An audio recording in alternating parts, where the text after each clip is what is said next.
আমার ভাইরা, আমার বন্ধুরা, বলতেছিলাম এই বাংলা ভারত উপমহাদেশে কোন নবী আসে নাই, রাসূল আসে নাই, সাহাবী আসে নাই। এই ওলি আল্লাহরা এসে আমাদের দেশের হিন্দু মানুষগুলারে কলমা পড়ে মুসলমান বানাইছে। আগে মুসলমান বানাইছে, খানকা শরীফের ভিতরে বসে ইবাদত বন্দেগি করছে।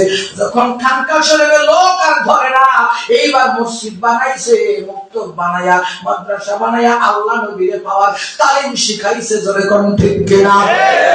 এবার বলুন তো, মসজিদের জন্ম বাংলাদেশে আগে না খানকার জন্ম?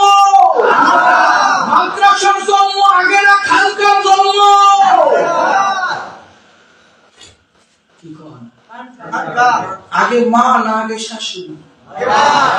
এখন শাশুড়ি হয়ে মা ভুলে গেছে। আসছে না ফলাফল? শাশুড়ি হয়ে মা ভুলে গেছে। শাশুড়ি আগে না মা আগে? মা যদি তোমার জন্ম না দিত, বউকে মুইতা, বউ পাইলে না বলে শাশুড়ি।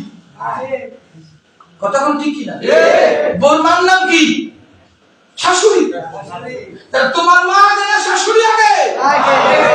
মায়ের অস্বীকার করলে যা হয়, খানকা শরীফ অস্বীকার করলে তা হয়। অনেক কষ্ট নিয়েন না, একটু দিমাগ খাটাইয়া বুঝেন। আমি ইতিহাস থেকে কথা বলছি, এগুলো কি বানোয়ার গল্প? তাই খানকা শরীফ আমাদের সমাজে আমরা অনেকে চিনি না, বুঝি না, কারণ অনেক বছর আগে চলে গেছে। এই খানকার সাথে মসজিদের সংখ্যা বাড়তে বাড়তে খানকা কমে হয়ে গেছে, মসজিদ উল্টে গেছে। বাবা, মসজিদ করতে করতে আল্লাহর ঘর, আল্লাহর ঘর, গাদার ঘরে গাদা। মসজিদ যদি আল্লাহর ঘর হয়, তাই তুই ভিক্ষা করে মসজিদ রোজগার। আল্লাহ কি ভিক্ষু? টাকা নাই, পয়সা নাই, অভাবী, হ্যাঁ ঘর হ্যাঁ মানে হ্যাঁ পয়সা অভাব, তা তুই ভিক্ষা করছ। কথা বলতে রাগ করিলেন না আমার কথা। ঘর যদি খোদা নাই, খোদাও নেই, তুইও রাস্তা ভিক্ষা করি। ও ভাই, কাবা ঘর আল্লাহর ঘর না? এটা মাইশুর দিছে না খোদাই দিছে? খোদাই দিছে। তাহলে খোদার ঘর খোদাই ফেরেশতা দিয়ে বানিয়ে দিছিল। সুবহানাল্লাহ, সুবহানাল্লাহ। এইগুলো তো ফেরেশতা বানাইতে, তুই বানাস কেন? এটা খোদার ঘর না, ওইটা খোদার ঘর। এটা কি? এটা নাম হলো মসজিদ। খোদার ঘর, মসজিদ শব্দটা তো খোদার ঘর। মসজিদ ওয়াহিদ মুযাক্কার ইসমে ফাইল থেকে মাসাজিদুন, মসজিদুন অর্থাৎ সেজদা দেওয়ার জায়গা। মসজিদ শব্দের অর্থ কি? সেজদা দেওয়ার জায়গা। এই বান্দা, আমার নবী কয়, আমি নবী, আমার উম্মতের জন্য গোটা পৃথিবী মসজিদ। আপনাদের দয় আমি জীবনে বিমানে এতবার উঠছি, আপনারা অনেকে লোকাল বাসে তোলেননি। আমি বিমানে বহুবার নামাজ পড়ছি। 32,000 ফিট উপরে আরব সাগর দিয়ে যখন সৌদি আরব বিমানটা যায়, বিমানটা এরকম করে নিচে চুম্বুকে সাগরের নিচে আমরা টানে বিমানটা এরকম করে টাকি মারে, মনে পাখাটা ভেঙে দেবো। ওইখানে নামাজ পড়ছি, হবে না? কথা কই না? আমি ট্রেনের ভিতরে জীবনে বহুবার নামাজ পড়ছি, হবে না? আমি ঢাকায় অনেক বড় বড় বিল্ডিং, মাটির নিচে 3 তলা নিচে অনেক মসজিদে জায়গা বানাইছে, এত নামাজ পড়ছি, বুঝছো না?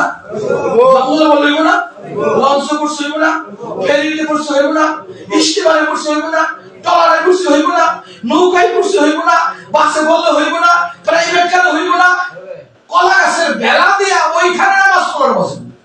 খেতে রাইলেন, রাস্তার কিনারে, খানকার ভিতরে, ছাদের উপরে, গোটা পৃথিবী নবীর উম্মতের জন্য মসজিদ। এইটা একটু বেড়া দিয়ে আটকাইছি, আর আটকাই জোরা লাগে না।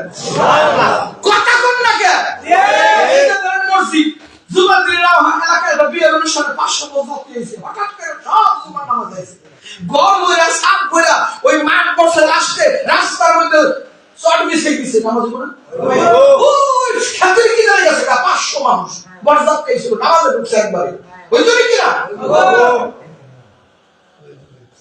মানে কষ্ট নিয়ে না, কথা বুঝতে চেষ্টা করুন। তাহলে তামাম দুনিয়ায় নবীর উম্মতের জন্য কি আমরা যেটা নির্দিষ্ট করছি, এটা নির্দিষ্ট পাক পবিত্র করে রাখছি। এটা একটা নির্দিষ্ট জায়গা, সেজদা দেওয়া।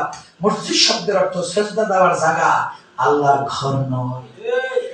ছোট্ট একটা পরামর্শ দেই, আল্লাহর ঘর যেটা, সেটার দিকে পা দিয়ে ঘুমানো যায় না।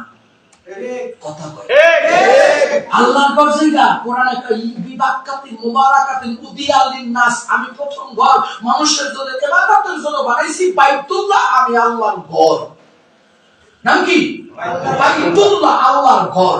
ওই ঘরের দিকে ফিরে পেশাব করিনি, পায়খানা করিনি, পা দিয়া ঘুমাইনি, ওদিক দিয়ে কি করে কাবাতি শরীফাতি আল্লাহ নামাজ পড়ে। এখন এটা যদি আল্লাহর ঘর হয় তাহলে ওই পাশের মানুষ এদিকে ফিরে নামাজ পড়তে হবে, এটা আল্লাহর ঘর।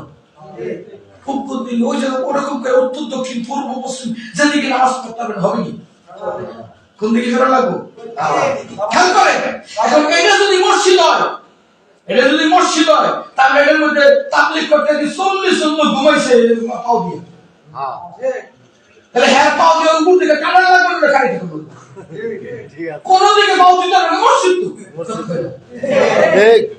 বুঝার চেষ্টা করুন। তাহলে আশেপাশে যে মসজিদের ওই পাশে না ওই পাশে পেশাব করার বাথরুম থাকে না, মসজিদের দিকে ফিরে পেশাব করে না, মসজিদের দিকে বাথরুম করে না, করে না, করে না। আল্লাহর ঘরে তো পাও দিয়ে কেমনে শুইলেন, কেমনে পেশাব করেন, এদিকে ফিরে কেমনে পায়খানা করেন, আপনি করে আল্লাহর ঘরে বলেন এদিকে ফিরে পেশাব করতেছেন।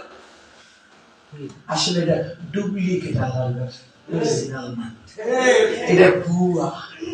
তোমার কথা রাগ করেন না, অরিজিনাল হলো কাবা, এটা হলো নামাজের ঘর, এটা আল্লাহর ঘর নয়।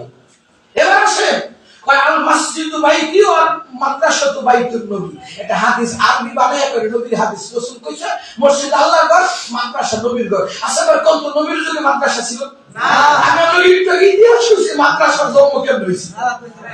হ্যাঁ, ওই খানকা শরীফের ভিতরে মসজিদের ভিতরে বলছে বাবা সুবহানাল্লাহ সুবহানাল্লাহ আলহামদুলিল্লাহ নাওয়াইতু মুসাল্লিয়া সুবহানাকাল্লাহুম্মা ওয়া বিহামদিকা নাওয়াইতু মুসাল্লিয়া, এবারে আল্লাহুম্মা ইন্না নাস্তাইনুকা বিভিন্ন ধরনের দোয়াগুলো পড়াইছে।